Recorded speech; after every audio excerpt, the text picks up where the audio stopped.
Holberg laureates, Academy members, distinguished guests, ladies and gentlemen. The Holberg Prize was established by the Norwegian Parliament in 2003. The intention was to raise the status of arts and humanities, social sciences, law and theology, and to increase society's awareness of the importance of research in these fields. The Holberg Prize awards 3 prizes within its fields.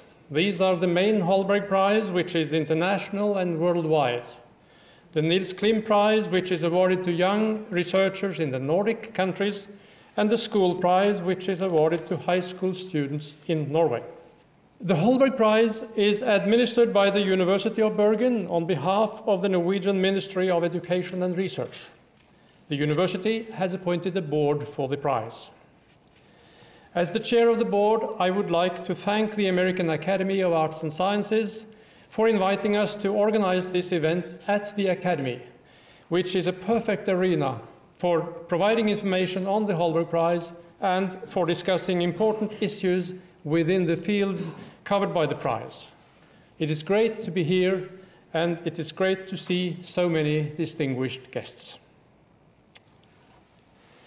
The Holberg Prize is named after Ludwig Holberg, who was born in Bergen in 1684 and became professor at the University of Copenhagen in several of the fields covered by the Holberg Prize, including metaphysics and logic, Latin, rhetoric, and history. He also studied theology and made contributions in philosophy and law, nothing less. He emphasized empirical research based on inductive approaches. Holberg traveled extensively in Europe and was influenced by humanism, the Enlightenment, and the Baroque. He played an important part in bringing the Enlightenment to the Nordic countries. Holberg is considered to be the founder of modern Danish and Norwegian literature, and he is well known as a playwright, in particular for his comedies and satirical works. The Holberg Prize is awarded annually to scholars who have made outstanding contributions to research in arts and humanities, social sciences, law, or theology, either within one discipline or through interdisciplinary work. The laureate must have had a decisive influence on international research. The prize is worth 4.5 million Norwegian kroner, equivalent to approximately $577,000 US. Thus, the Holberg Prize is one of the world's largest annual research prizes in these fields, which also makes it one of the most prestigious academic prizes in the world. The idea simply is that this prize should be the equivalent of the Nobel Prize in fields where there is no Nobel Prizes.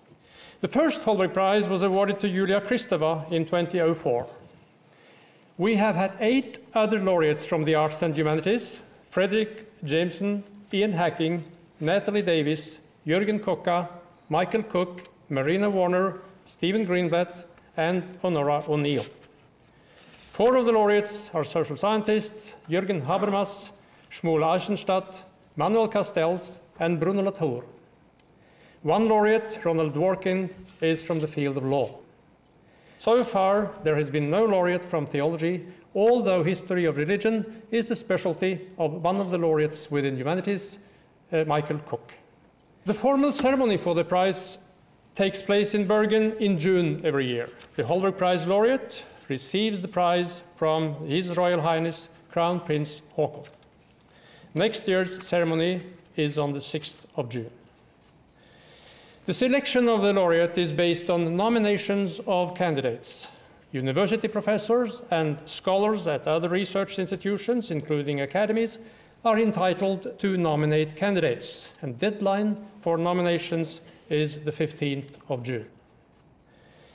I would like to encourage you all to nominate outstanding candidates for the prize. There are some variations from year to year as to the number of nominations and the distribution of candidates on disciplines and countries.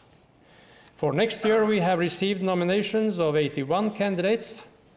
47 of the nominated candidates are from arts and humanities, 34% from social science, 15% from law, and less than 5% from theology. 54% of the nominated candidates for next year are from North America and 33% from Europe, while less than 15% of the nominations are from the rest of the world.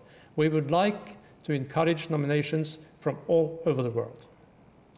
It should be emphasized that this geographical distribution, though, does not refer to where the candidates are born, but where they are working, in other words, their institutional affiliations.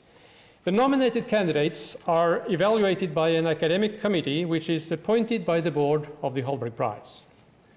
The Holberg Prize Committee consists of 5 internationally renowned scholars and is currently chaired by Professor Pratap Bhanumeti from the Center for Policy Research in New Delhi. The academic committee selects one candidate who is recommended as the laureate. Based on the recommendation from the academic committee, the board of the Holberg Prize makes the final and formal selection of the Holberg Prize laureate.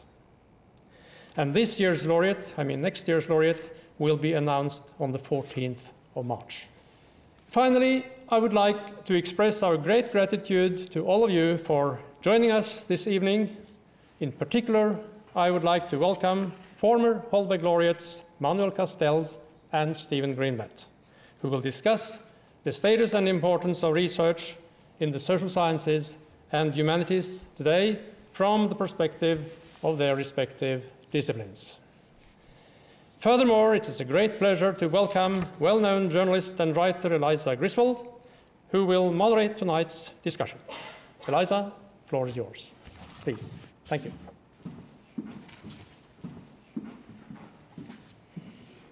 So it is truly an honor to introduce these 2 amazing laureates this evening and to sit in conversation with them a bit.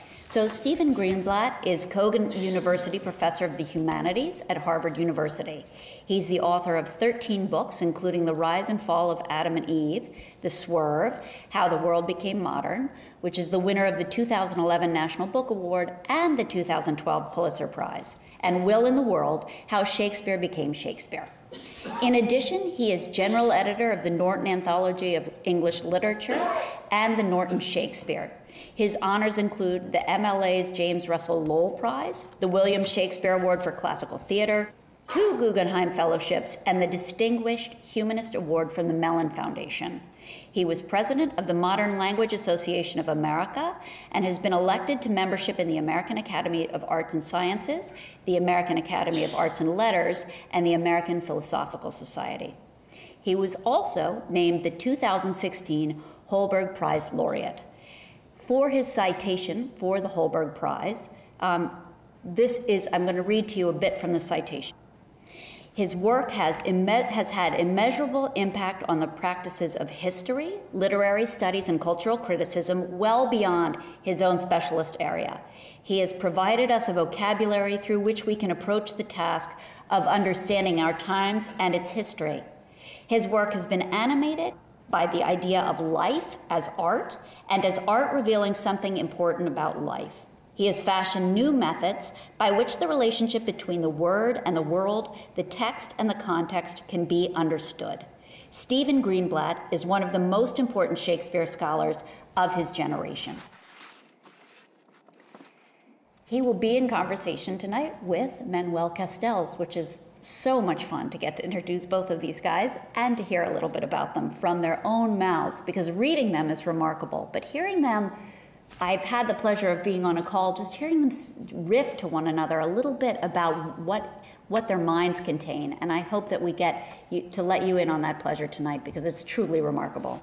Manuel Castells is currently University Professor and Wallis Annenberg Chair in Communication and Technology at the University of Southern California. He is as well Professor Emeritus of Sociology at the University of California at Berkeley, where he taught for 24 years. He has been for several years the Marvin and Joanne Grossman Distinguished Professor of Technology and Society at MIT. He has received 24 honorary doctorates, the last one from the University of Cambridge. Among his 30 published books, his trilogy, The Information Age, Economy, Society, and Culture, translated into 22 languages, in which he developed his concept of the network society as the social structure of our time. Manuel Castells was awarded the Holberg Prize in 2012, and his citation began as such. Manuel Castells is the leading sociologist of the city and new information and media technologies. His ideas and writings have shaped our understanding of the political dynamics of urban and global economies in the network society. He has illuminated the underlying power structures of the great technological revolutions of our time and their consequences. He has helped us to understand how social and political movements have co-evolved with the new information technologies. So with that, we will invite Stephen up to speak to us, and then Manuel will follow him, and then we will hear them talk. So thank you. Thank you, Eliza. And thank you all for being here. Winning the Holberg Prize is an extraordinary life experience, one which I wish could befall everyone, and should befall everyone as I look around this company in the room. And not only because, as you've heard, it carries a large purse. It's an occasion to take stock and to ask oneself what one has been doing, but not, as usually is the case, with middle-of-the-night dismay and self-doubt, but rather with a blend of surprise and deep gratitude. The prize, as you've heard, covers a wide range of fields, basically those not honored by the Nobel Committee. But in my case, the focus was on the value of the humanities and of humanities scholarship.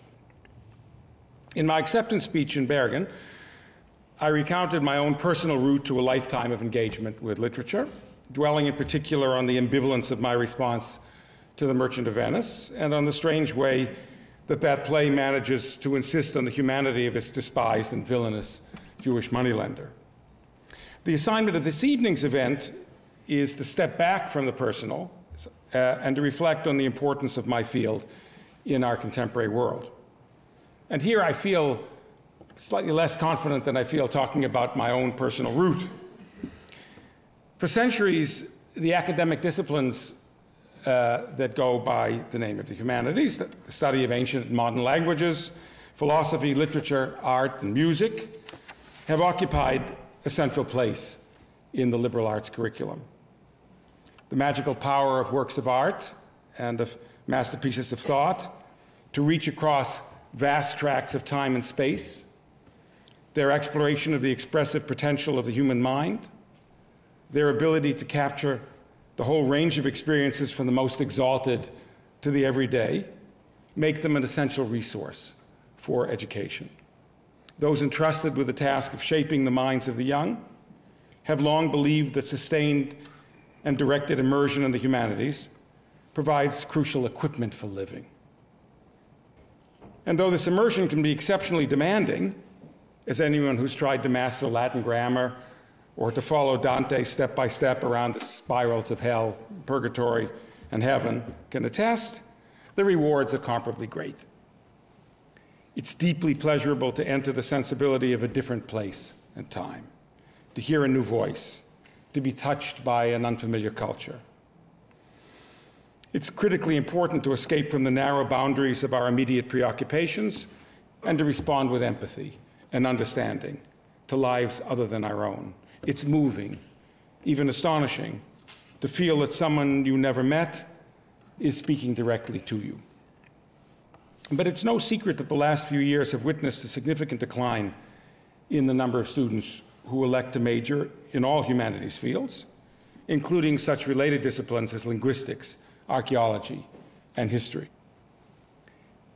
The decline, which is linked to a comparable rise in majors in STEM fields, has been attributed to multiple factors, above all perhaps to anxiety about the economy. Some students who might otherwise choose to pursue an interest in the humanities are afraid that by doing so they will have difficulty finding suitable employment after graduating. It's often pointed out to them, by people like me, that these fears are misguided, that employers value the skills in critical thinking, contextual understanding, and coherent expression fostered by the humanities, and that many professions such as law, business, and medicine, welcome such skills as prelude to their own specialized training. But in the face of the gnawing concerns of students and often the stern warnings of their parents, these reassurances are only partially successful. There are other factors as well that have reduced the number of humanities majors and that pose a significant challenge to any attempt to extract the full measure of enlightenment from its objects of study. In a world in which distraction reigns, savoring works of literature, art, and philosophy requires quiet focus. In a society in which new media clamor for attention, attending to words on the page can prove difficult. In an environment in which we're constantly bombarded with images, stopping to attend in a sustained way to a single painting or sculpture or photograph is surprisingly hard to do.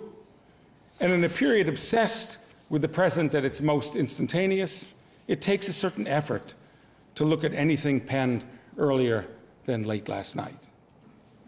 The truth is that the network society, analyzed with such depth of insight by Manuel Castells, may have rung the death knell for the humanities. The sheer pervasiveness of digital media, their profoundly addictive qualities, an addiction in which I include myself, the way in which they process information in very small, discrete units, the dizzying rapidity with which images come and go, these and many other features are more than casual distractions. They seem to be radically retraining the attention span, the reading habits, the visual and musical culture, in short, the mind and the sensibility of the entire world. I'm not interested in uttering a Jeremiad against what is happening. What, after all, would be the point?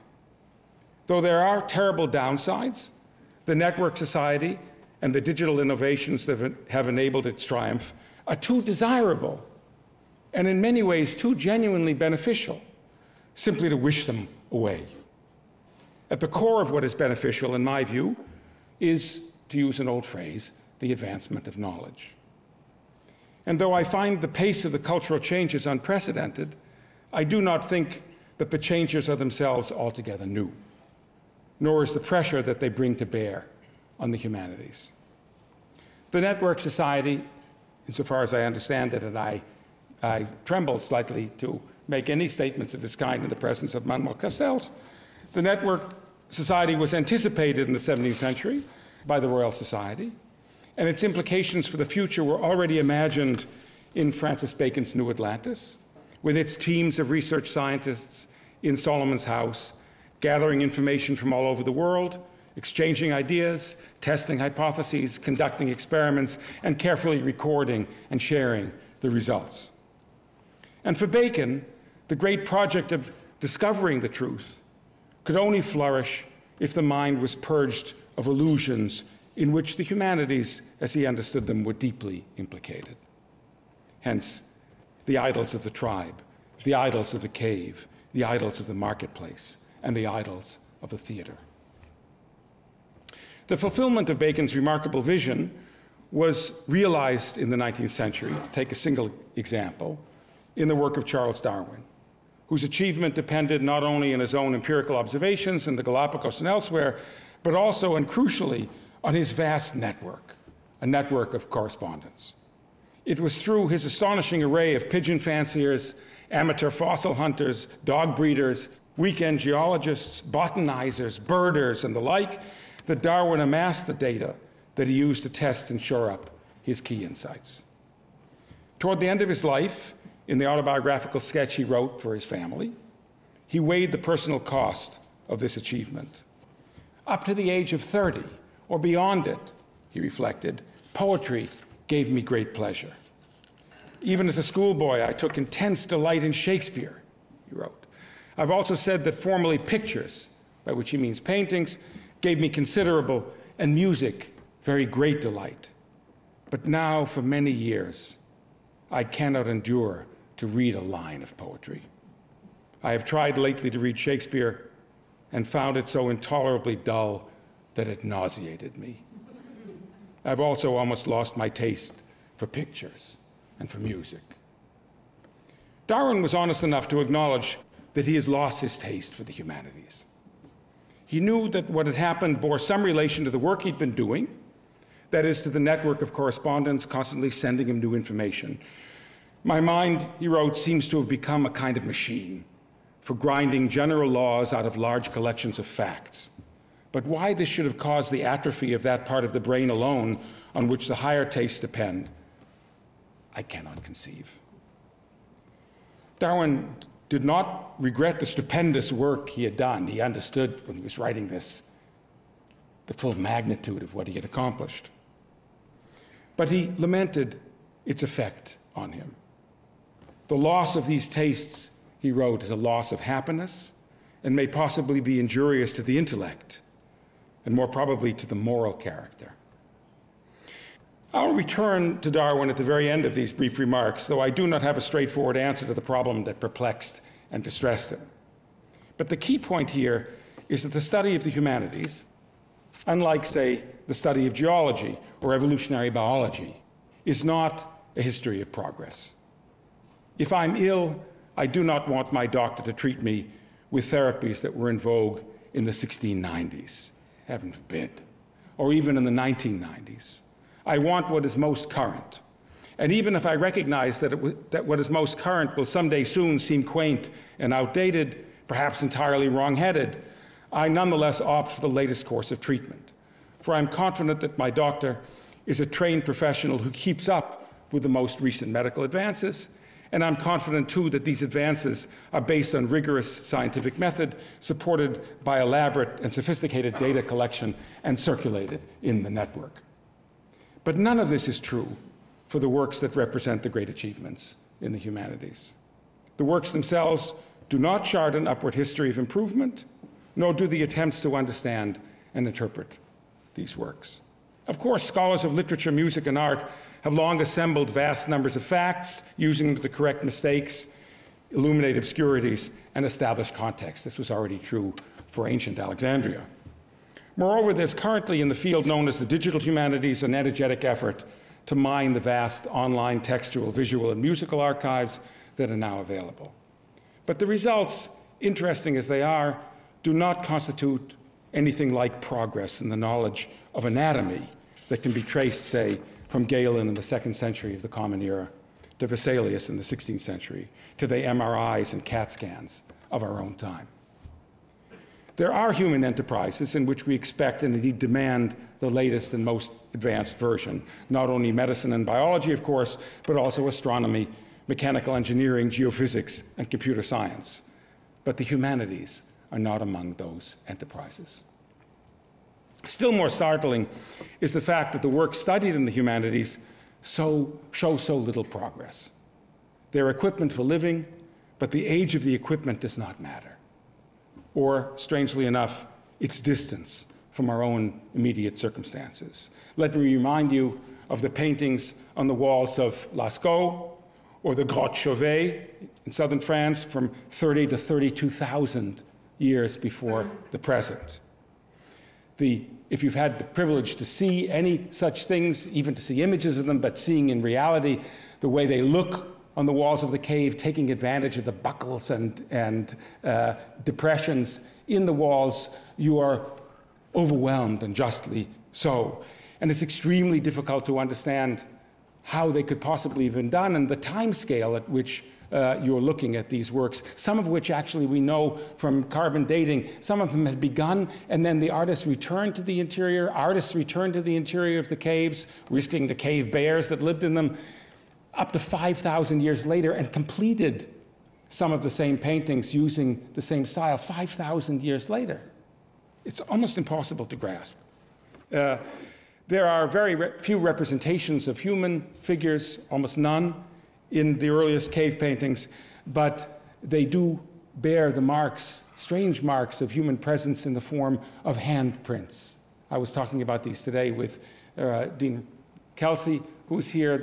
The prints that are made in two different ways, one by covering the hand with pigment and pressing it on the walls, other by blowing pigment around the fingers and leaving the handprint. So two different forms of printing. from 30,000 years ago. And it's not only paintings that have been found in those caves, though those are the most astonishing and accessible. They've also found bone flutes from 30,000 years ago. And they've not only found bone flutes, even though we don't have access to them, but some of those paintings also possess images, very few humans, but strange images, like the one in the Grotte Chauvet that shows the head of a bull, but then the head of the bull is attached to the body of a woman, female legs and genitals. Or there's the Willendorf Venus from 25,000 years before the present. Or there's the Lion Man from the Hohenstein Stadel cave, carved out of mammoth ivory 50,000 years ago. And these images suggest not simply the visual representations, but also stories, narratives. So we have, from the earliest traces of ourselves as a species, we have narratives, and we have music, and we have images. And we can judge from the images, the others of representations we don't have because of the time that's passed, but we can judge from the images that they're among the greatest works of art ever created. That's the eerie and unsettling aspect of them.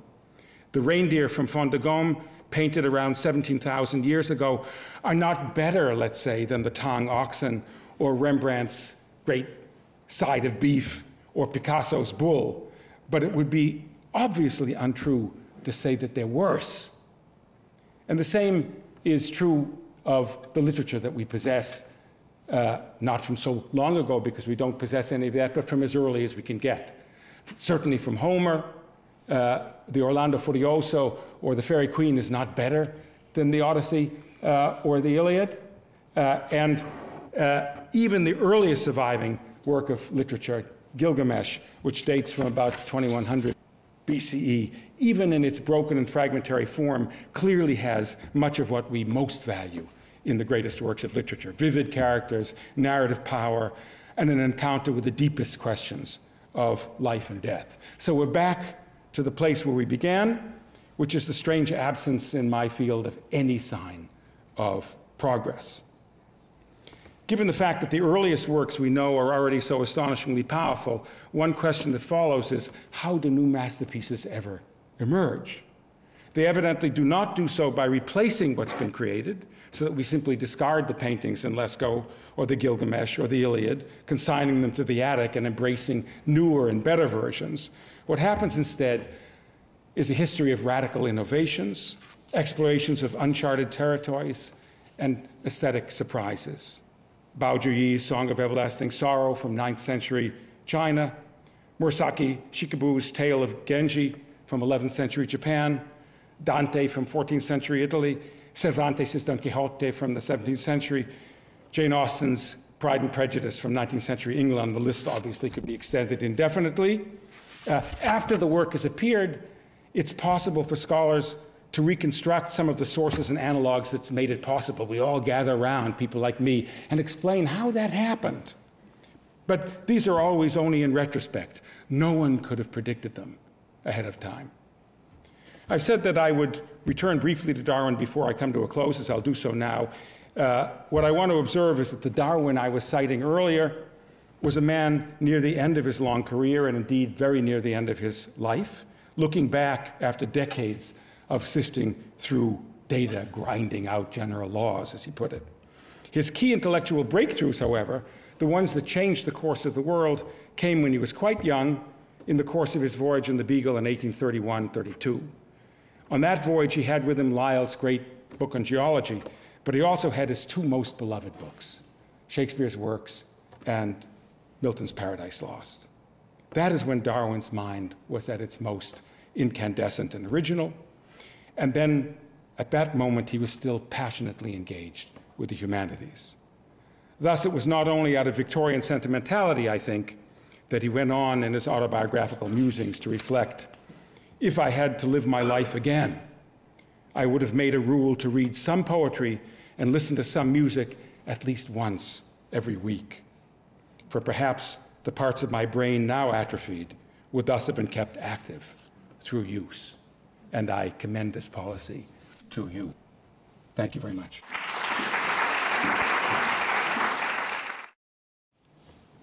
The Holberg Prize, in comparison with all the other distinctions I have had along my 50 years long academic career, is the one that made me most proud, and I appreciate most sincerely, because it's a prize that is creating standards of excellence in areas which other prestigious prizes, such as the Nobel Prize and others, do not usually consider, and therefore extends the mantle of recognition to work that all of us do in areas which otherwise would remain as minor areas. And yet, that I think is the purpose of this session, to emphasize the fact that humanities and social sciences, and I would add law and theology, which are part of the Holberg Prize, are fundamental intellectual scientific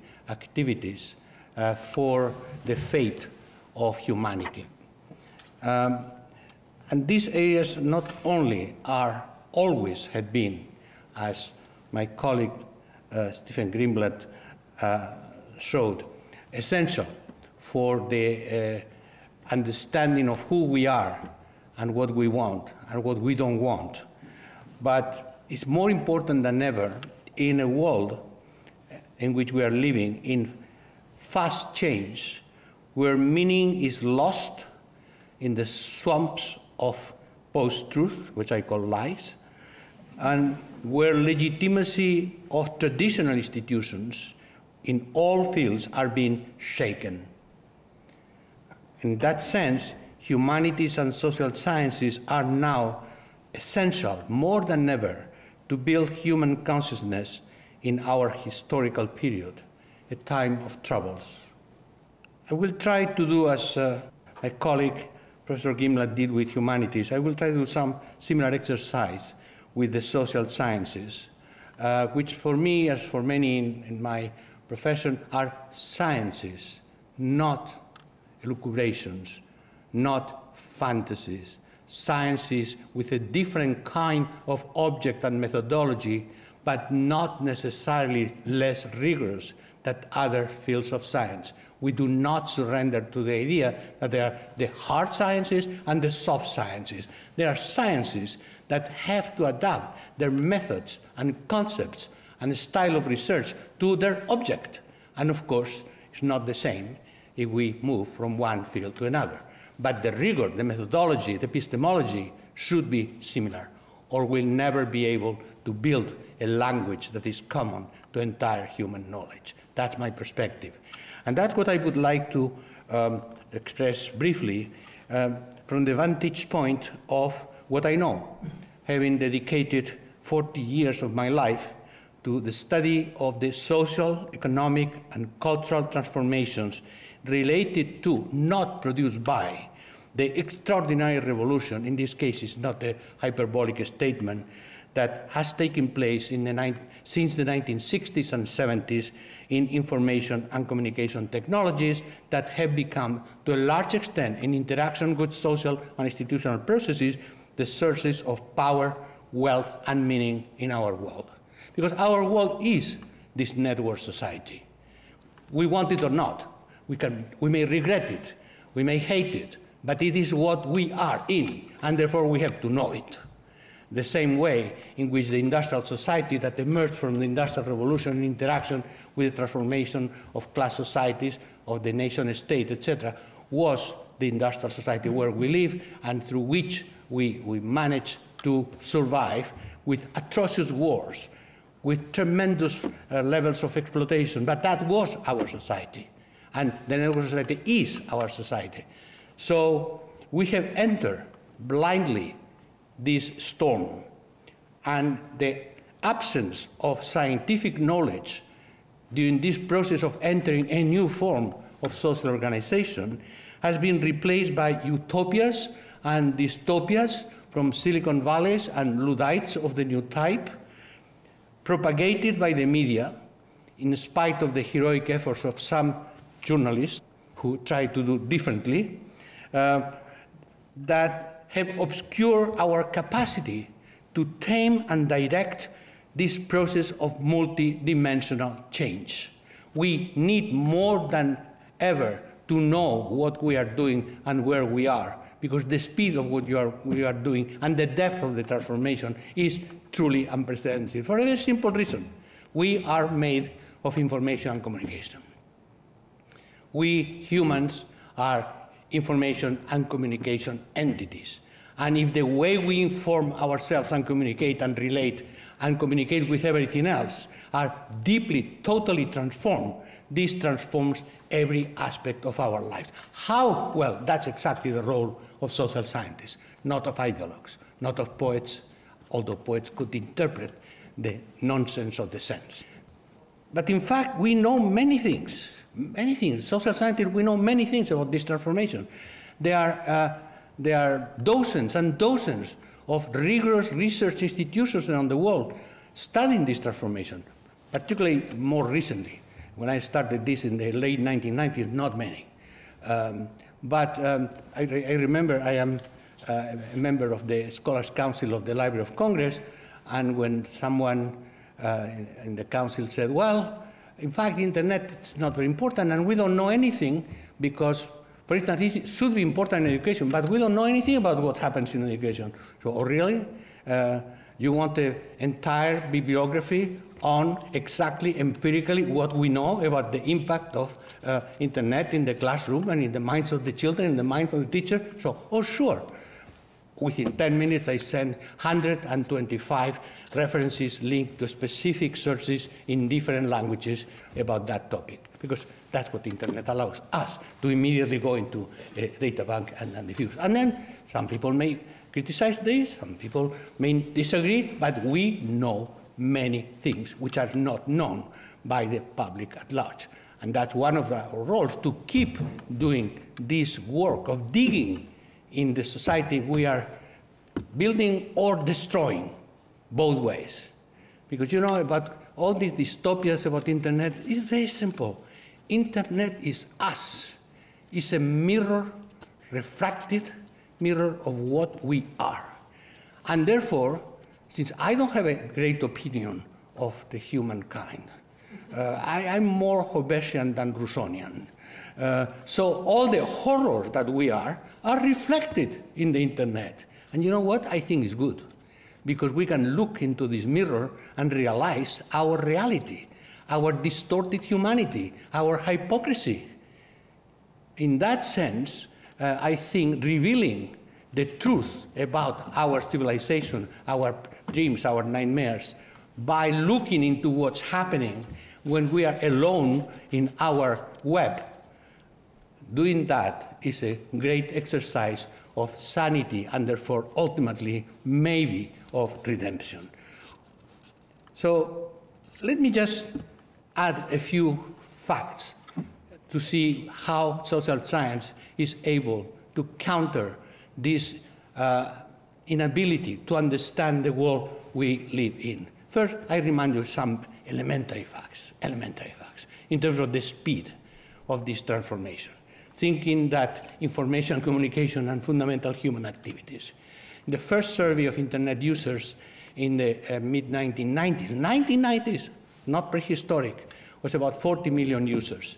We now have 4.5 billion users, and of these, 80% are users of social media networks, meaning computers online, on a phone. The number of wireless devices, numbers, subscribers, not phones.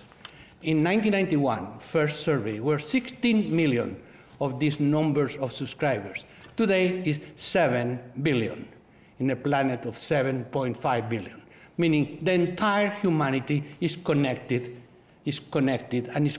electronically, for good or for bad.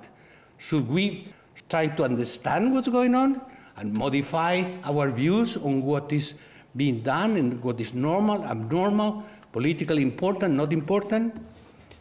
Well, that's at least what I have tried to do, because on this particular basis, I ultimately called the network society because when I started this mega research on the transformation of every domain, what I found, my book originally was not called Network Society, it was called Flows, and the librarian at Berkeley already have decided to classify in geomorphology. What I call it Network Society because I found networks everywhere. Networks organizing everything. Why? Networks are a very old form of humankind. Very old. We always have been living and working through networks. But networks always had a great advantage for human interaction and a great problem. The advantage, flexibility, adaptability, coevolution, everything. The problem, the difficulty to coordinate execution of any task or of any collective action beyond a certain size, certain level of complexity, and a certain velocity. So what happened is that the emergence of these powerful new networking technologies linked to a society in which networks were a demand, both in terms of business, in terms of social activities, in terms of culture, the combination of this supply and demand by historical accident, no necessity, around the 1970s, created this extraordinary dense network form on the basis of a common language, digital communication. In 2010, one of my students, Martin Hilbert, published a major article on the basis of his dissertation, was published in the journal Science, which happens to be serious. And in that article, he calculated for the first time rigorously the amount of information existing in the planet and in which form is, and in which platform this information is. He calculated that 97% of the information in the planet in terms of bits is digitized, is digital information, including, of course, film, music, and everything that is bits of information, which means that everything can be interactive, connected, related, recombined, and therefore providing the basis for a constant, massive recombination of everything we do, from the personal life to the scientific life to the business or political life. Important thing of the networking logic is that everybody thinks about networks as communication devices. And for instance, globalization is a network of global networks. It's a global network of global networks. That's what we call globalization. So we are all together. All the activities are connected. No, because networks have a key characteristic. They communicate and they incommunicate. They connect and disconnect.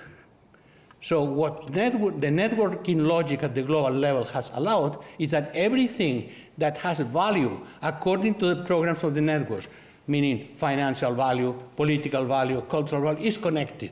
And everything, meaning territories and people who have no value, or little value, or less value, can be easily disconnected, and the system reconfigures around these black holes of humankind. There are so many myths about what is and is not Internet, because everybody thinks that because we use computers and we are on the World Wide Web, we already know it's our experience or the experience of our children or whatever. Well, no. You have to be a little bit more rigorous by the same way in which by looking at stones, you don't know the force of gravity, unless the stone comes on your head. So, for instance, so many media reports say Internet, the use of Internet isolates, alienates, makes people unhappy and completely destroyed in their sociability. No. All the empirical research for 10 years has shown that the more you use Internet, the more connections you have, the more sociable, the more active, and in fact it's cumulative with face-to-face sociability. Increases sociability, not decreases sociability. Decreases alienation, doesn't increase alienation. Of course, if you're alienated for other reasons. But even in those cases, Internet decreases slightly. This, for obvious reasons, because people can connect. Particularly important for women. Particularly important for women who had been, for a long time, more isolated than men in the wall of the home. What is important is that the form of sociability has changed from the traditional voluntary forms of associations and groupings in the neighborhood, at work, etc., has been largely replaced by what we call network individualism. Individual network to other individuals on the basis of their allegiances, on the basis of their taste. Sometimes can be terribly negative in human terms, because therefore you don't see the people you don't want to see. But it is not isolation, it's not end of sociability, it's another type of sociability. What internet has done is to increase everywhere the sense of autonomy, the ability of people to build their own life, their own culture, their own projects, and the most important expression of this has been in the field of socio-political mobilization, what I call network social movements, that have bypassed the traditional structures of bureaucratized unions, mainstream political parties, etc., and they have created their own forms of spontaneous organization, which are seen as a challenge by established corporations, established media, established political systems. And in that sense, to some extent, it's trouble. It's a serious trouble. Governments hate internet, in fact, or they would like to have a tame internet to do the things they like, but not the things they don't like. I have been in endless governmental commissions about the role of the internet. I was advisor to Kofi Annan, the Secretary General of the United Nations, about the potential effects for internet of development. And the first question always is, how can we control internet? And when I say, you can't, then no more interest. Because the issue is, of course, to keep the monopoly of power in information and communication, which has been the source of power throughout history. And internet is a direct challenge, a direct threat to that. Substitute by democracy? Yes and no. If by democracy we understand that any social actor, anyone who has a little computer or a little mobile phone can enter the world of global communication and relate to anyone, yes. If by democracy we understand what we like to call democracy, meaning channeling everything through established institutions and voting every 4 years, etc., then no, that's a mess. That's really chaotic. It's really chaotic. And the question is, do we accept that we live in a society in which the traditional institutions cannot control anymore the channels of communication, or we try, as the Chinese do, try to control every possible thing, always failing because something else that is happening beyond. Business has been transformed based on networks and on flexibility. And the most important thing of that is that there has been, as a result, an individualization of the management-labor relationships. Everybody is subcontracting everybody. We did a study in California showing that if by traditional forms of employment we understand people working full-time for a company for more than 2 years, this is about 20% of the labor force. Everybody else is in some kind of arrangement, networking arrangement, because companies are networks that connect to networks that connect to networks, and this is part of the technology of networks that now they have available. It's not the technology that determines, it's the strategies of new business flexibility and organization. So how to navigate in this ocean of information and signals? In principle, the key should be the greater cultural and educational capacity of people to discriminate.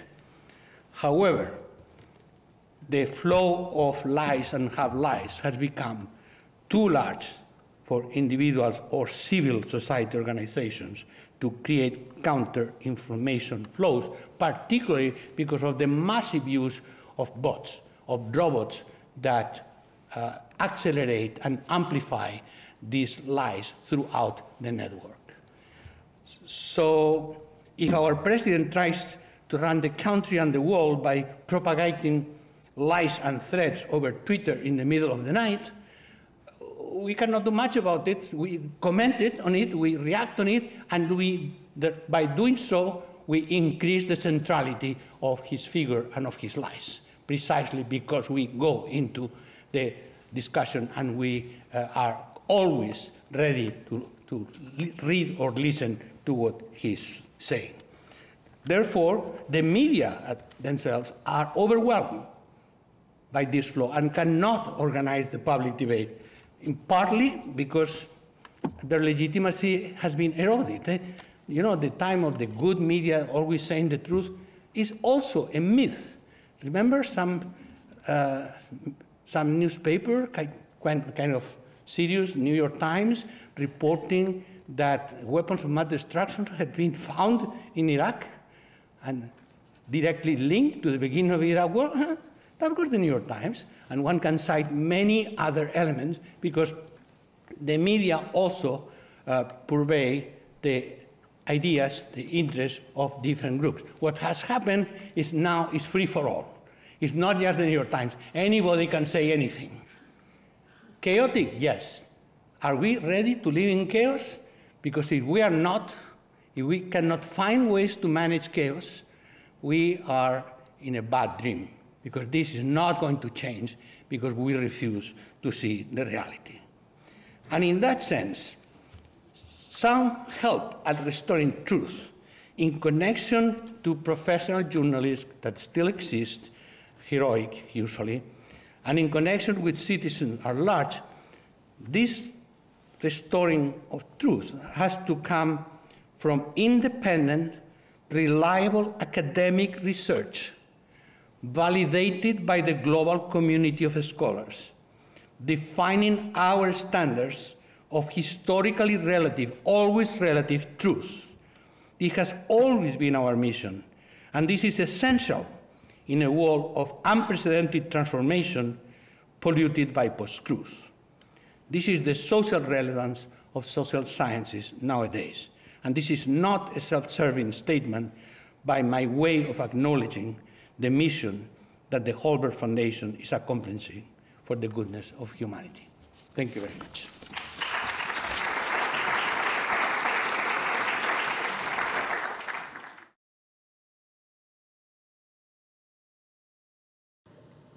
I'm stunned. I mean, it's really amazing to hear both of you speak, and the scope of interconnectivity is truly remarkable. I happen to be reporting right now on a group of Syrian artists who are a network. So I've been using data to follow them as a network. Most of them, all of them, have left Syria at this point. But one of them said to me the other day, "How do you ever learn to paint if you see Picasso in black and white?" Right, that when he was in Syria, all the reproductions were in black and white. So there are spaces where where the humanities are flourishing because of networks, but those spaces are obviously few and far between. So thinking of this moment, we're looking in a terrible mirror, and I wanted to return to some of these larger questions about basically the human spirit and human consciousness. So how can we look in that mirror and have it not be so terrible? I mean, Stephen, I'm thinking about your equipment for living and what we can carry with us. Obviously, empathy, critical thinking. But how, especially in terms of where we're sitting now, especially in terms of education, how do we inject into this network the tools that the next generation needs to live a life of value? Small question.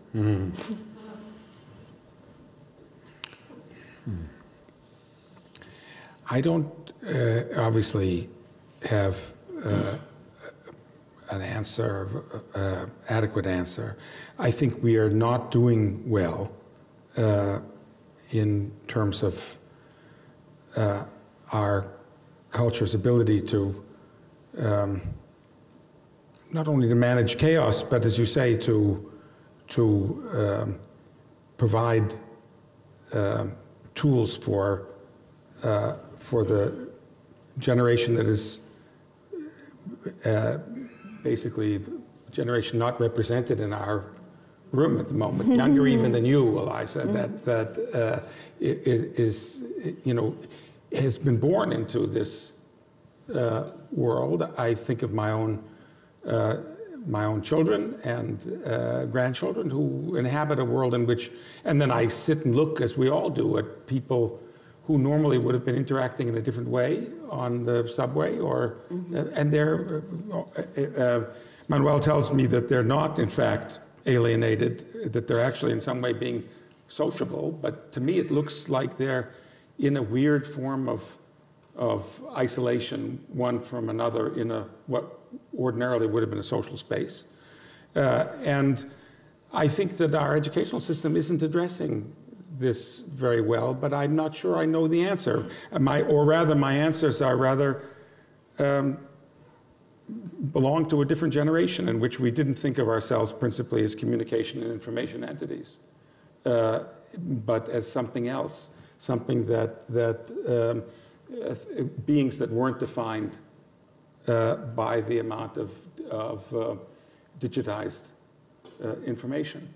And I think there is aspects of, if I think of my own children, I mean, there are aspects of their culture that are incredibly intense. The musical culture, for example, that they inhabit, and that maybe there are ways in which that combine, actually, in some ways that I can recognize poetry and art in a clearly powerful communication experience. Absolutely. But I don't understand it very fully any longer. Or I feel like John Donne in the anniversaries, that the basic principles by which people like us organized our lives are under considerable threat. And the best that I feel I can do is to hold on to and try to reinforce the things that our inheritance, in effect, what we've received from our past that we care about and that we absolutely must pass along to the next generation, to find ways of communicating it to the next generation. And that includes highly traditional materials. That includes Cervantes and Shakespeare. That includes the art, painting, and so forth that I deeply care about, and that seems to me to have made us human. Mm-hmm. Thank you. Well, 2 points on this comment quickly. One is there is a tremendous gap between, let's say, the millennials and the rest of the world. I'm not talking simply young people. I'm talking about the millennials.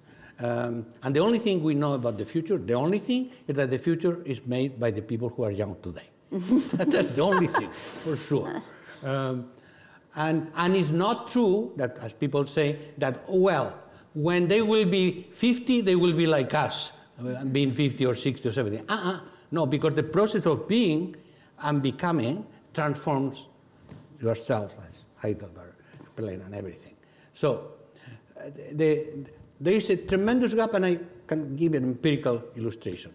We did systematic studies comparing secondary education and the impacts of technology, secondary education in California and in Catalonia.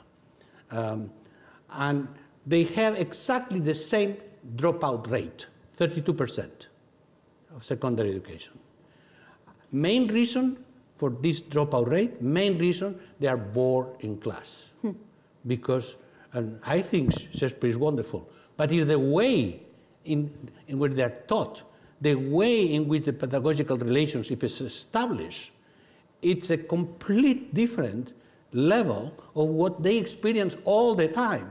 Their wall of sounds, images, horizontal communication has nothing to do with what is transmitted in the classroom. And not, among other things, because the teachers are not able to, because they're not only technically, but psychologically able to handle that. So that's the first fact. We are creating a tremendous gap, and in fact, in some advanced cases, like in Finland, for instance, they are trying to do the opposite, that the children teach the teachers how to use certain tools and how to connect so that then they can transform a different form of communication about traditional matters that ultimately they like. Second, something that relates to how we construct behavior, which is, I will come exactly to the point that you mentioned about music, art, etc., as a form, as a much more powerful form of direct communication. As much as I understand, I'm interested, but I totally ignorant at the same time about neuroscience. But I work very closely with my friend Antonio Damasio, which is one of the top neuroscientists in the world, and he has clinically and theoretically shown that the key determinant of human behavior is not reasoning. It's feelings determined by emotions. Neurobiologically, you probably can say something about that. Therefore, emotions drive us. Consequences of emotions, at least a couple of important consequences. For instance, in political terms and in communication terms, people don't ever look at informations that they know they may disagree. Mm-hmm. The people who watch Fox News don't listen to NPR, and vice versa. People don't look for information, they look for confirmation. Mm-hmm. That's an empirical fact. Okay? And therefore, it's separate universes. Okay? But then where people connect is at the level of the emotions. And that's art, that's music, that's Shakespeare as literature rather than as a classroom subject. There, universally, the young people, but not only the young people. Art is a human language of universal communication, as it is music, as it is all the things, everything that goes directly to the emotion. So my hope is that while we try to manage the chaos in the information and communication processes, artists and musicians will save us. I heard a stunning statistic this morning from a researcher at Columbia who is working with children about the role of spirit in children's lives and essentially value. Whether the empathy, basically what we would define as humanism. And the statistic was that children who are not raised with the practice of a spirit, whether that's humanism, reading Shakespeare, or Lakota tradition, doesn't really matter, are 80% more likely to become addicted to drugs. And I just thought that was a remarkable statistic. And so as we sort of get down onto, Manuel, I wonder, in your empirical research, when you look and see what has been effective, of course, we can generally say music, art, but in injecting positive value into the network, what does that look like? How do you see that happen? By examples of goodness and of practices. Look, and another information. As we were commenting before, governments and institutions, political parties, institutions of all kinds in the world, depending on countries, between 60% and 80% of people don't believe in them. They're totally delegitimized. It's a total crisis of legitimacy. But NGOs and all kinds of organizations doing good directly, not through ideology, not through institutions, but trying to help the children, trying to help the poor, trying to save the environment. This is incredibly popular, and people mobilize, they give money, they are generous. So in other words, when there is a connection to actually take care of one particular issue that affects the human emotion, in terms of the face of a child or a devastation from a hurricane, etc., people suddenly, the same people who are bitter and fight each other, suddenly they have the other reflection, the other element of humanity, because we are both. Mm-hmm. We are angels and demons. Mm-hmm. So how to activate one or another usually goes more through emotion and examples of what could be done. Isn't there a peculiar tension, Manuel, between what you've just said and what you proposed in your talk, which was that the way to counter the negative work here was through the discipline of the humanities, the social sciences, doing rational analysis? That academic scientific work presumably is not work that addresses the emotions. But, no, absolutely right. But we have to understand the mechanism through which emotions are triggered in order to trigger the emotion. That's my point.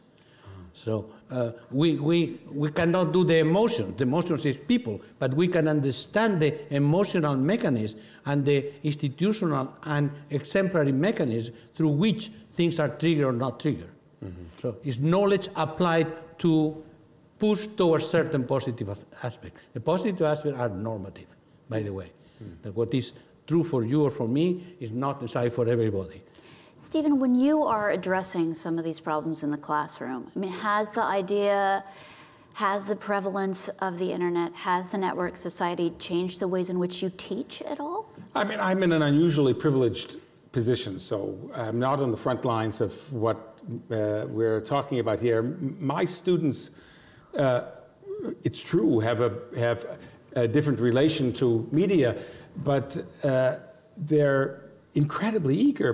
The students who clamor to read Homer or Shakespeare or Dante are eager to get something, and they feel, but I understand they don't represent the population at large, that this is something that will be an immense good for them. So they are inspired by you. Yeah, well, that's the thing. I think they come with this already. They are emotionally connected. But it's also, I don't think it's only a matter of emotions. I actually think that it's also, they see something cognitively important about the arts that they want to engage with. And I guess I would say that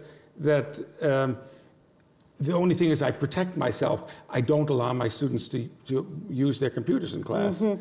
Why? Because I know if I have my computer open during a department meeting, I also will get distracted and start receiving emails. And that is to say, I try in my classes, as we try at home, not to have to be, how should we say, enslaved to the media, not to have our phones on the table at dinner. Mm-hmm. Actually, it's my wife who insists upon that. But I accept this insistence. It's an extremely good one, even though I find it difficult during certain baseball games to forego this need for constant information. But what's important, it seems to me, but Manuel, may be impossible, you may think it's absurd anyway, is try to create, for one's children in any case, spaces in which we're not completely in the grip of this thing. Oh, yeah, but the spaces in which we escape from its grip, just into other kinds of social communication. Not even the content, it's just the practice of constant media that's a problem. Look, but for instance, I do the opposite in my class, of course, and not by ideology, I encourage my students, no, I don't have to encourage, I just have to allow to be connected to the internet mainly. The computer is not a computer, it's the internet, okay? It's a communication device, right, not an information device. Otherwise, it's a typewriter. Yes. And I do that for two reasons. First, to have a check on the interest of what I do. If students are interested in what we say, they will pay attention while doing 5 other things, because that's the way. Right, okay? Right. And now we actually have now evidence about what happened. People say, well, they lose focus, yes. But at the same time, they win in recombining capacity. I don't believe it, Manuel. Well, I don't believe it. Well, I don't believe, I mean, I believe that people have come up with this data, but I don't believe that you can read The Wings of the Dove or listen to a Bach cantata and do 5 other things. You make connections when you have different signals coming to your brain, and then you can make the connections. You have to sequence the signals. You will much more difficult to know the connection. But the other thing, and the important thing for me, to allow them to go into Google all the time, is for them to check me out. And they constantly do, oh, wait a second. What you say was more or less 5 years ago, but now it's this and this and this and this. Your data are completely obsolete. Here, you're completely wrong. It's fantastic. The class is interactive, and I get my learning through the class. Mm-hmm. Rather than transmitting information, I learn information, and I stimulate interaction. I think this is richer than simply reproducing what we already know in terms of our books, and we are only 1 book ahead of the student. That's all we have. No, I mean, there's no question that last night I was using my phone and a projector to speak to a journalist writing about Kashmir in New York so that my students could see this actually we had a Syrian activist on not long ago. My students were watching him, and he was under airstrikes, he was underground, and he was smoking, and he did what he does, which is just throw a cigarette in the corner of the room. Who cares? He's under a bomb strike. And all my students gasped, and he looked around and realized he went and got his cigarette. But I mean, that kind of immediacy in the classroom has a value like none other also. But I guess we have to find ways to connect to but see, the I don't know that generation, Stephen's... or we are lost. Not they are lost, we are Yeah. lost. I don't know that Stephen's students are looking for something so different than most young people are looking for on the internet. I think there's a looking for information, of course, but I think the search for meaning that is intrinsic to adolescent life happens across platforms, right? So how do we gear people toward value positive information? I mean, that's what I keep returning to. I want to make sure that we have time to ask people. Okay, so we have a few more minutes that we will be talking here, and then if your questions are prepared. If you do not have a question, I've heard you're not going to have a glass of wine. Open up to the questions. Yeah, let's Okay, we ready? Darwin. Darwin believed in the power of language to solve problems of human coexistence. Would you comment on this? It's true that Darwin was profoundly, was not accidentally a figure from the world of Dickens and George Eliot. The same year that Darwin published The Descent of Man, I think, is the year that George Eliot published Middlemarch. So they live in an intersecting world of that was dominated by the belief in linguistic communication, but Darwin's astonishing work depended upon the accumulation of facts and also the analysis, I'm thinking of Robin Kelsey here, also of photographs of, for example, the amazing work on facial expressions, which in some ways anticipates the work that was done outside of language by the analysis of gesture and face. So he's already moving into a world in which he's collected huge amounts of data and processing it. And then he has this strange moment in which he realizes that something has atrophied in him in the course of the work. I have to say, I really identified having the grinding mind, riding the Acela up here. I thought, oh, it's too familiar. That's interesting. Okay, Stephen, this is specifically addressed to you. Is your argument about lack of progress in humanities specific to the aesthetics of works? Is the argument about the lack of progress specific in aesthetics? I think there are clearly areas in which there is progress. And we live longer for a reason now than we did several generations ago, and that's because there's been clear progress in medical treatment for us, and that is keeping us going. And there's been progress in other areas. I mean, not, as I said, not simply medical.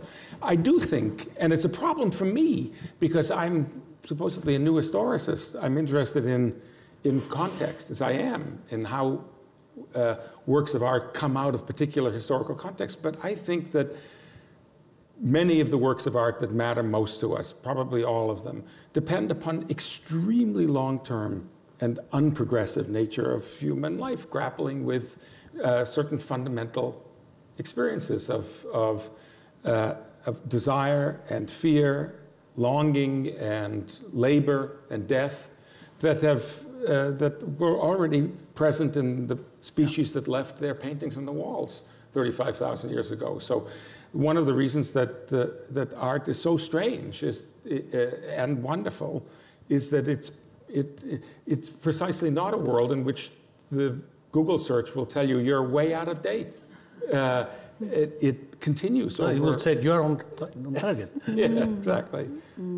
But I concur with this answer. But one thing that comes to mind is that I think it's scientifically proven that the idea of progress is a total myth and an ideology.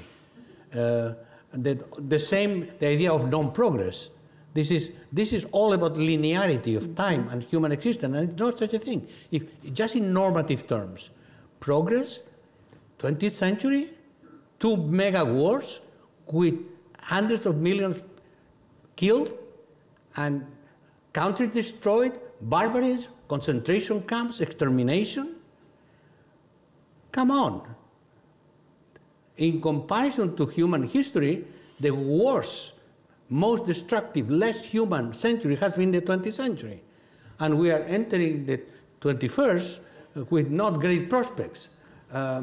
So we don't know still how to control the possibility of widespread terrorism simply with a car or a knife. And the major confrontation to millions and millions, actually billions of people, simply because we have different religions and different forms of culture and history. No, I don't think there is progress in humankind. I think there is progress in knowledge about things, but the way we use this knowledge, the way our current president uses knowledge, is absolutely devastating, because he may use knowledge to destroy people's lives and to destroy the world. And the same thing everywhere.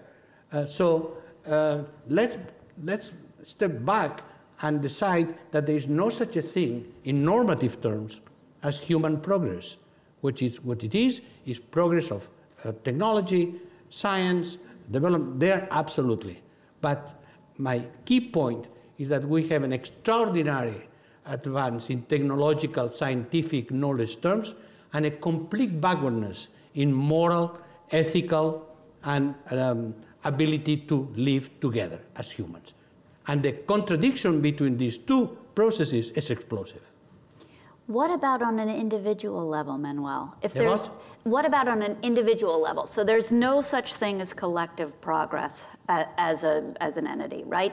How about moral progress in individual terms in the course of a lifetime? Is that also a myth? No. There have been major changes at normative, again, because we have to be normative to judge everything.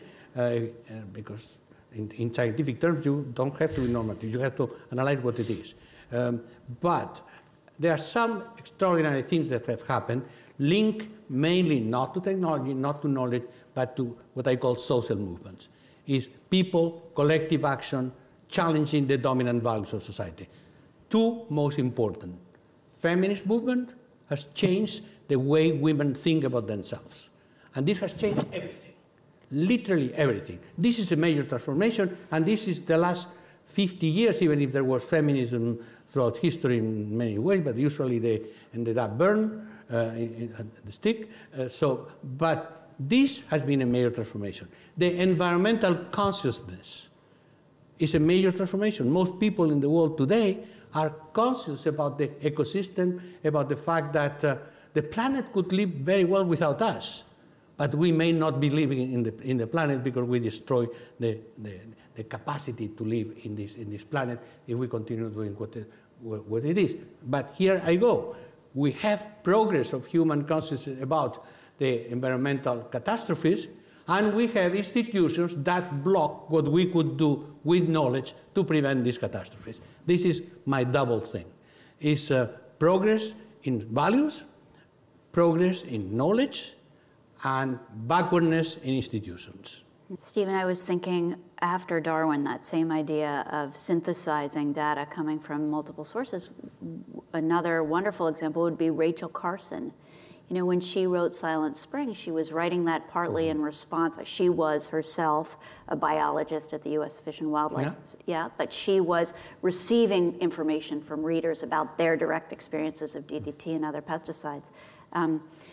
Yeah, very interesting. Okay, so this is one I wouldn't have dared to ask, but somebody else did. Okay, so how much of this is false nostalgia? Most students have always suffered through Shakespeare.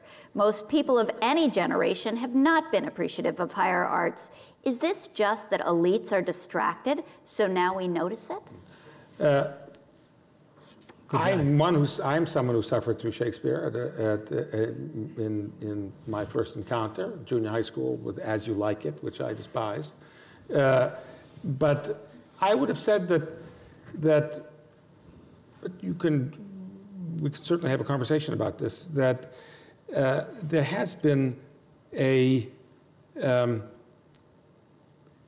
may be not an increase in suffering, but there has been a loss of confidence that there are certain things that one collectively can respect or trust as a culture.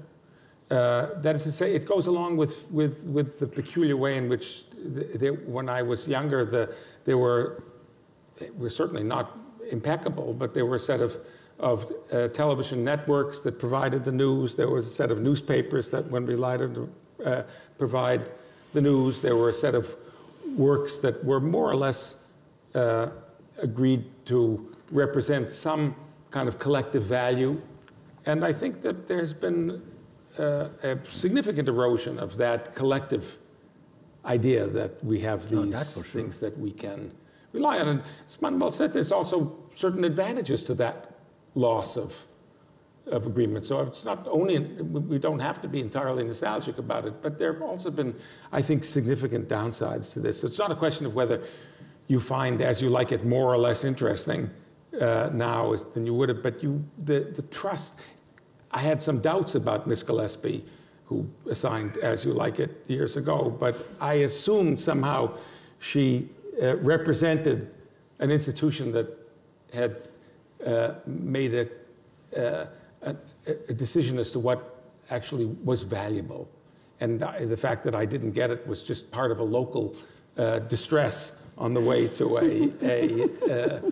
what I took to be an education that I trusted. And I think that there's a general diminishing, not universally, but there is a diminishing of that confidence that there is a set of values, and social values, values in the humanities, values in politics, that we can genuinely all speak to. Mm-hmm. Yeah, you can be very nostalgic, but the fact is, there's been a collapse of traditional values and truth, and trust. Definitely. At the same time, I think there hasn't been a loss of desire on the part of young people to pursue those values. So the question is, if the desire is there, how can we respond to it more effectively? Mm-hmm. Okay, Manuel, this is for you. Who is the we? Mm-hmm. Those of us who properly follow values and can teach properly. Yeah. No, those of us who feel some impetus to do so, right? I mean, that's, if it is an individual fractured world, and if you are saying that social movements, grassroots social movements flourish in this network society, then the onus is on each of us to participate in a value-based network society, or else it's not going to happen. But there are social movements which are very progressive, and social movements that are very reactionary. And there are social movements in the sense that they mobilize collectively to change the values of society, to reimpose, for instance, patriarchalism or racism. You know, yeah. I did my little study of the actual voting patterns in the Trump election. Mm-hmm. The most important factor was whites against blacks. Mm-hmm. The most statistically significant. Gunnar Myrdal in 1948 wrote The American Dilemma. The American dilemma is still there and is the decisive force in our society. Have you... Only among the white population, only educated women, only college-educated women voted against Trump. Men, educated and non-educated, voted for Trump. Of course, the less educated massively, and the rural areas voted for Trump. And women, non-educated women, voted 59% for Trump. Okay, so again, and was the vote against the notion of racial equality, minorities, etc., etc. Not patriarchalism, because women voted also. White women voted. It was a white backlash, not the white working class, the white. So we are, in that sense, the so-called emotions, so-called the reactions against people. That you can see it's in the official records of the election.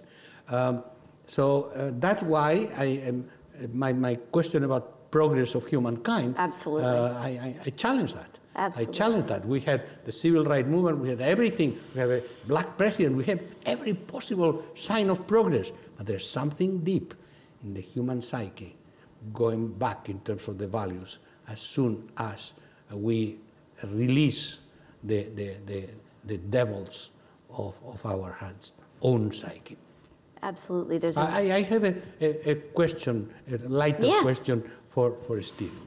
Steve, Gabriel Garcia Marquez, my most admired literary figure, I don't know if you agree with that or not, but that's not a matter, once said that when he discovered that he could write his novels in a computer, his work was incredibly improved because I could change everything instantly. I didn't have to rewrite, to scratch. Do you think that Shakespeare would have felt the same thing?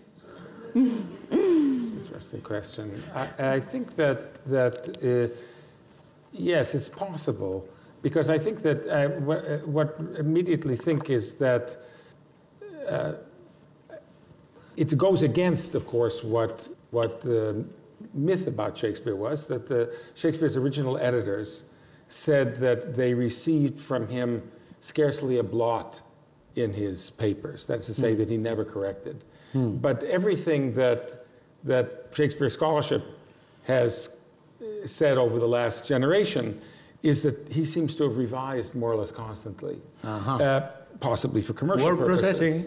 Processing. So I think it would have been quite a bit easier for him to do so, as I think it would have been easier for him to cut and paste huge chunks of things from his sources, which he also liked to do, because he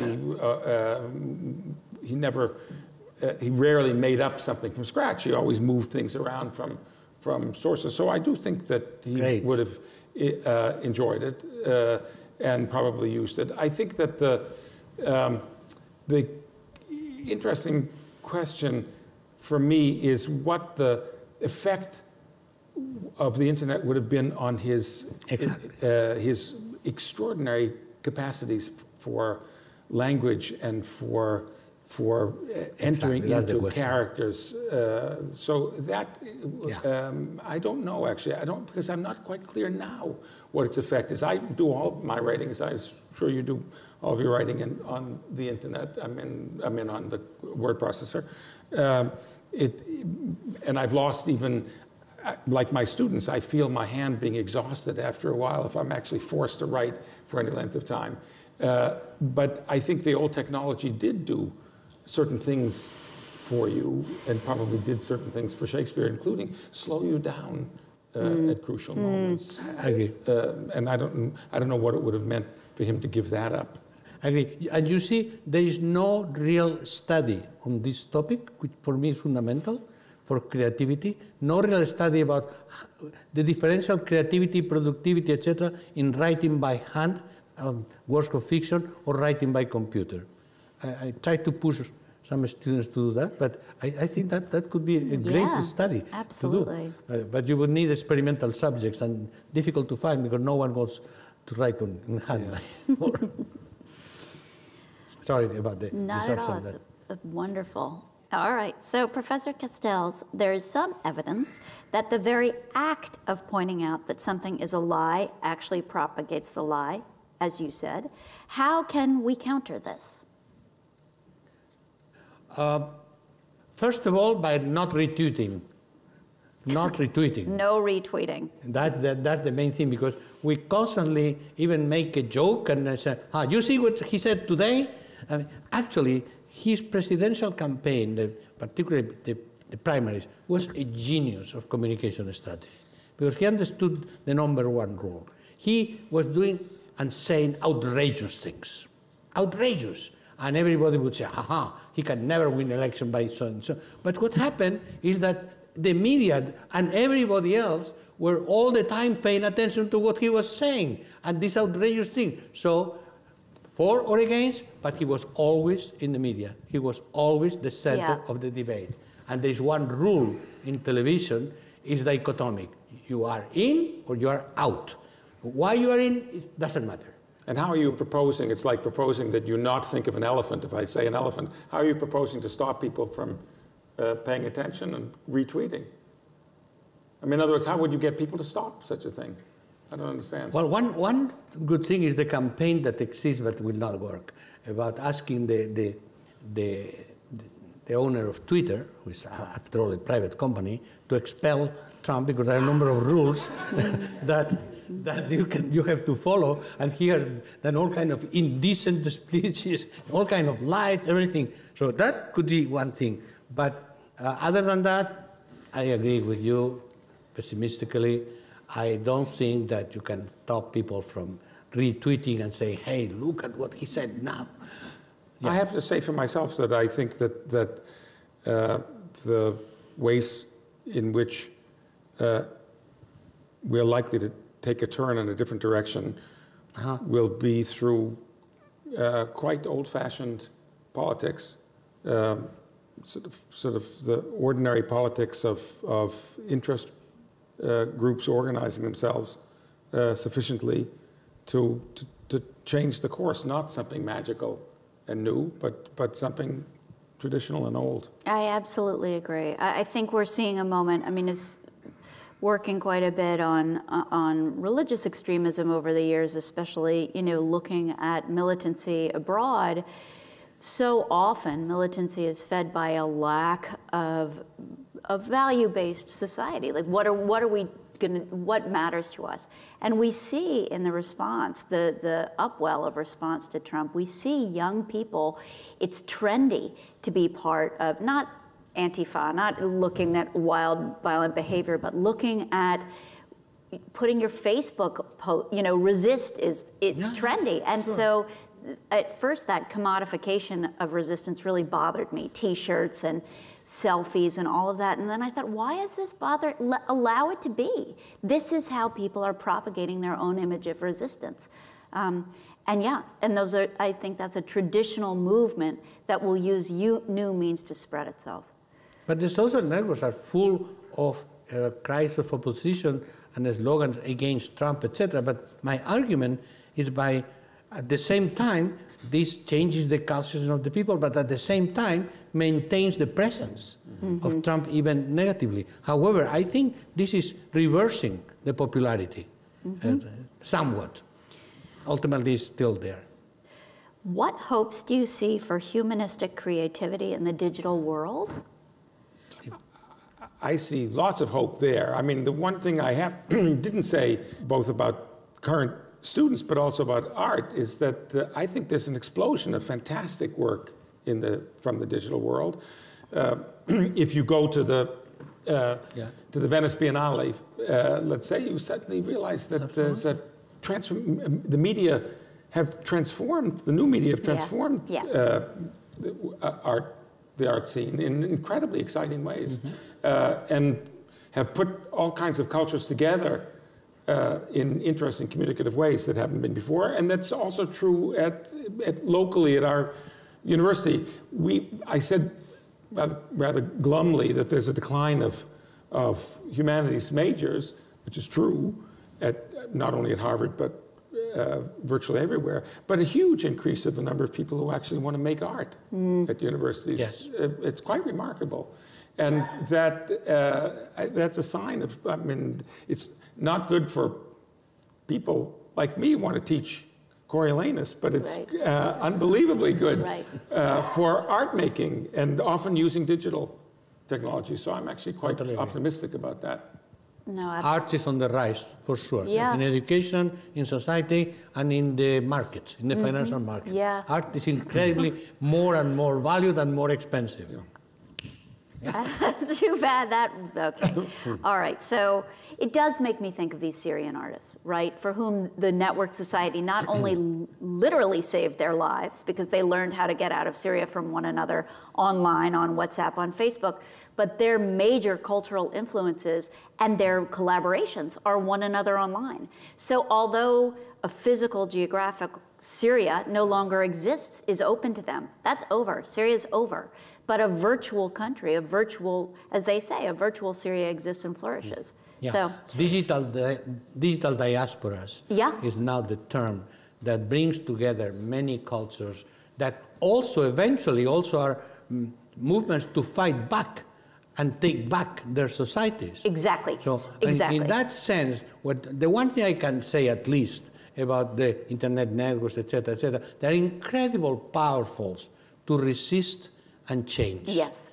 At the same time, because we are all in the internet, there is the largest surveillance situation ever.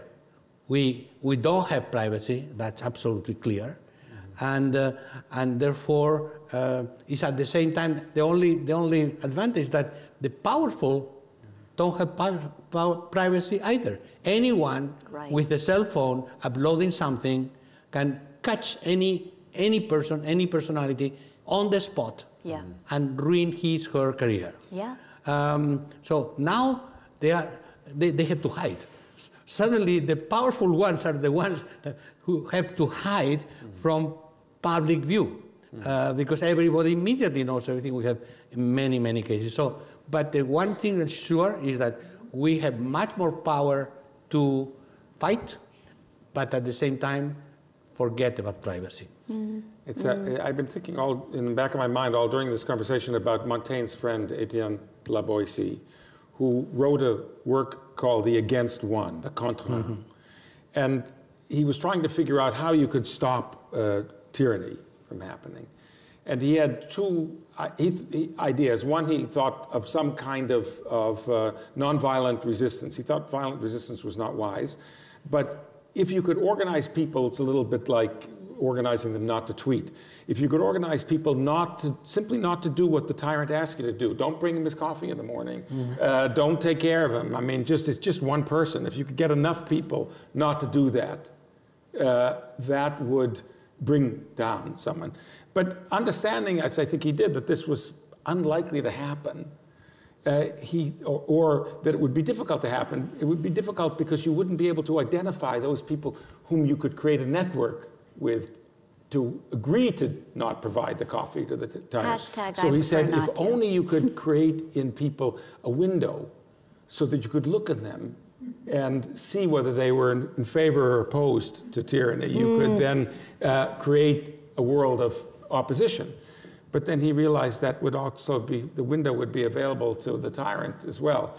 So he wasn't able to bring down any tyrant in his time. Depends the statistical proportion between how many the tyrants would be able to catch and how many people would follow the message. Okay, this is our last question, and we are returning to the decline of the humanities. So, Stephen Greenblatt attributed the decline of student interest in the humanities to, it's a little lecture, so, okay, it's long. 1, career concerns / myopia. 2, network society reducing the time and inclination to engage in the reflection the humanities require. 3, lack of progress in humanities, works from long ago being as important and impressive as those produced today. Okay, reasons, let me see if I can sum this up. Okay, reason 1 is applied in the 1950s. Reason 1 applied in the 1950s as it does today. 2, admittedly, is new. The network society is new. I should have read this before I read it out loud because it's going to go on and it becomes almost. Did you say that the third thing that I didn't attribute the decline of majors in the humanities to the fact that there's been no progress in, let's say, between the Iliad and 100 Years of Solitude. They're two astonishing works. I think that's the strength of the humanities. That's what's magically wonderful about the humanities. So far from thinking that's a problem, I think that's the great glory of the humanities. It's possibly true that in a culture that is frantic for the next new thing, that it'll feel a little weird that the next new thing is Homer. But I actually think that's not a significant problem. I think that the other issues, the world of multitasking, constant obsessive multitasking and distraction is an issue in terms of the traditional way in which we process the works of art from the past, which were predicated, I think, on focus of a kind that this new communication system tends to distribute in smaller units or to multiply cognitively in different ways. So those things, yes, but not the lack of what I was calling lack of progress, which I think is splendid. Excellent. Manuel, in closing, is there anything you'd like to say? Well, no, I simply think that the issue is that we cannot fix in a particular time of history the expressions of human feelings and art and knowledge and production. I think in many cases humanities is reduced towards classical humanities. And digital humanities today could also be, and are, as you said in the case of art, digital humanities is like deciding that music stopped with classic Baroque music, and that, let's say, electronic music nowadays, which has tremendous creativity, is not music. It's kind of noise, okay? So that's the issue. Are we able to extrapolate what was the human creation to new forms of expression and communication without losing what already has been built there? Let's say a digital Homer. So we have to reproduce some of the feelings and expression in new forms of expression and communication. And I'm a firm believer that under such conditions, humanity will explode. And I can give you one example. Yeah. One example. In Finland, the glory of digital Finland, etc., was that the government made possible, and all the students were going into engineering, etc., etc. And we have many hackers from Finland and Linus Torvalds and everybody. At one point, Finland became a rich country. The students were saturated with engineering, and was a massive drop in engineering recruitment, and everybody went into humanities. They were rich enough to do the real thing, humanities. Excellent. In other words, humanities is the superior stage of human development once we have done all this electronics and biology and everything else. Excellent. Well, on that note, thank you so much for a really fascinating conversation. A pleasure. Thank you all. Thank you.